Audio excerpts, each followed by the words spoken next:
जय श्री कृष्णा, राधे राधे। आप सभी का बहुत बहुत स्वागत है आपके अपने चैनल भक्ति सागर में। धर्मराज युधिष्ठिर कहने लगे कि भगवान, मैंने ज्येष्ठ शुक्ल एकादशी के व्रत का महात्म्य सुना। अब कृपया आषाढ़ कृष्ण एकादशी की कथा सुनाइए। इसका नाम क्या है, महात्म्य क्या है, यह भी बताइए। श्री कृष्ण कहने लगे कि हे राजन, आषाढ़ कृष्ण एकादशी का नाम योगिनी है। इसके व्रत से समस्त पाप नष्ट हो जाते हैं। यह इस लोक में भोग और परलोक में मुक्ति देने वाला है। यह तीनों लोकों में प्रसिद्ध है। मैं तुमसे पुराणों में वर्णन की हुई कथा कहता हूँ, ध्यान पूर्वक सुनो।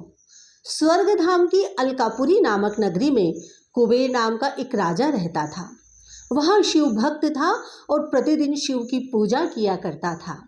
हेम नाम का एक माली पूजन के लिए उसके यहाँ फूल लाया करता था। हेम की विशालाक्षी नाम की सुंदर स्त्री थी। एक दिन वह मानसरोवर से पुष्प तो ले आया, लेकिन कामासक्त होने के कारण वह अपनी स्त्री से हास्य विनोद तथा रमण करने लगा। इधर राजा उसकी दोपहर तक राह देखता रहा।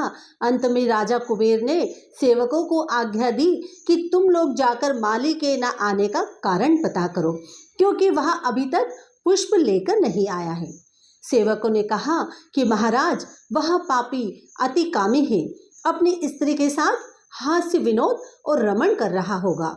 यह सुनकर कुबेर ने क्रोधित होकर उसे बुलाया। हेम माली राजा के भय से कांपता हुआ उपस्थित हुआ। राजा कुबेर ने क्रोध में आकर कहा, अरे पापी, नीच, कामी, तूने मेरे परम पूजनीय ईश्वरों के ईश्वर श्री शिवजी महाराज का अनादर किया है।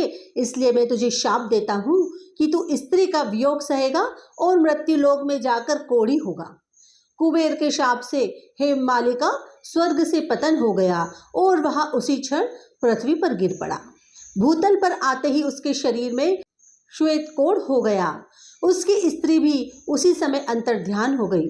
मृत्यु लोक में आकर माली ने महान दुख भोगे। भयानक जंगल में जाकर बिना अन्न और जल के भटकता रहा। रात्रि को निद्रा भी नहीं आती थी, परंतु शिवजी की पूजा के प्रभाव से उसको पिछले जन्म की स्मृति का ज्ञान अवश्य रहा। घूमते घूमते एक दिन वह मार्कंडेय ऋषि के आश्रम में पहुंच गया, जो ब्रह्मा से भी अधिक वृद्ध थे और जिनका आश्रम ब्रह्मा की सभा के समान लगता था।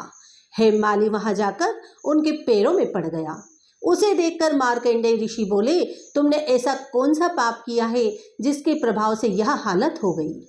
हेममाली ने सारा वृतांत कह सुनाया।